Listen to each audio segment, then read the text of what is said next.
Marco Añada. Kami po ang Group 5 at nandito po kami ngayon sa Taguig People's Market Tower po.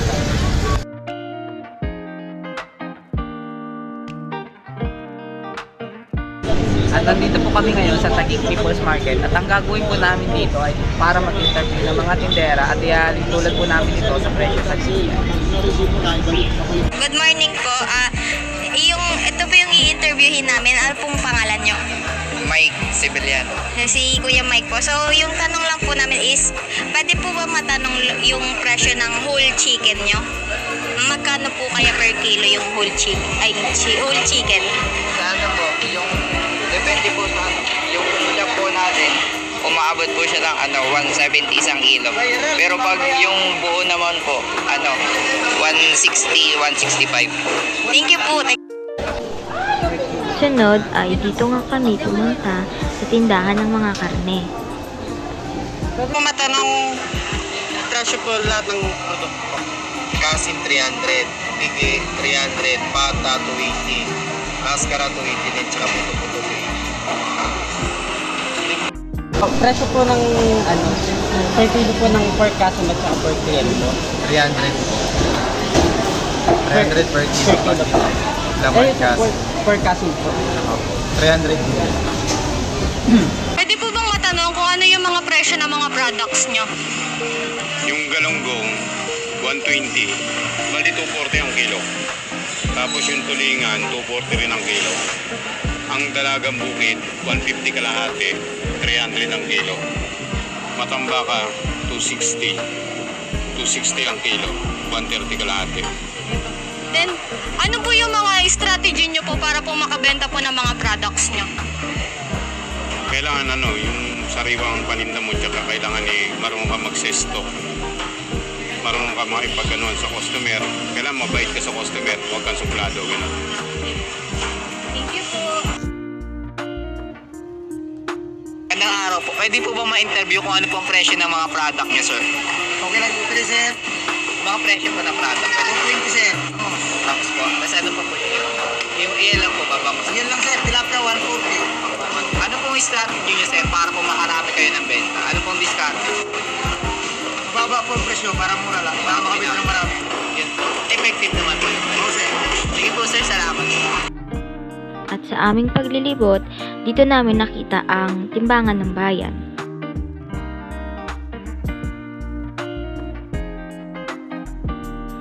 Sumunod ay dito naman sa tindahan ng Galayan, kami ay pumunta. Tanong kung magkano yung mga presyo ng gulay niya. Sige po. Magkano po yung sa carrots? 160 ang kilo. Sa cabbage naman po. 180 po ang kilo. Sibuyas po. 160. Sa sitaw. Per tali po kasi yan yung ano namin, nung nakatali sa amin, 20 ang tali. Sa kalabasa naman po. Magkano? 70 po ang kilo. Sa talong po. 100 po ang kilo. Yung sa kamatis naman po. 120 na. 120 ang kilo. Sa sayote po. 80 po ang kilo.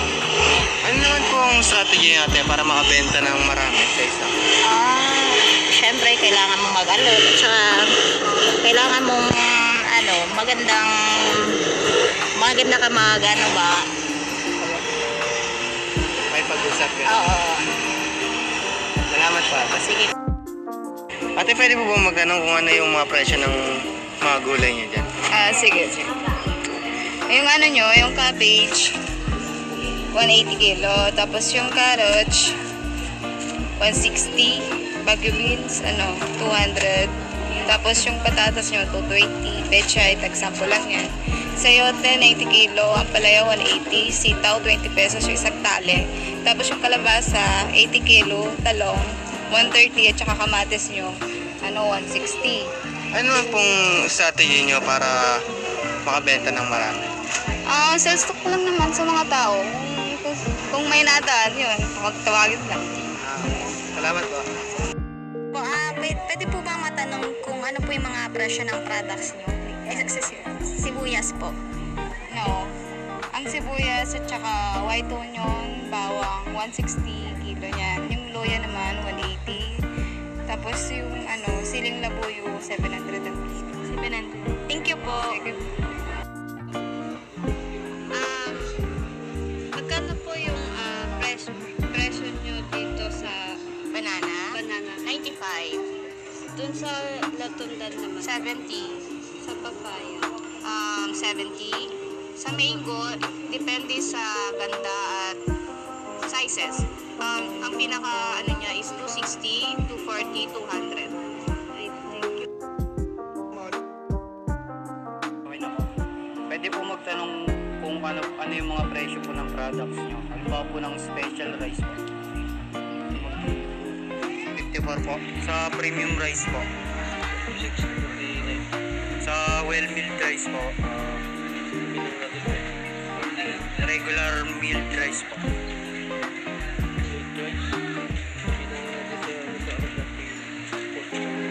45 po. Sa mga imported rice po, no? Sa local rice po, mga special rice po. Sa well-milled rice po, tsaka regular milled rice.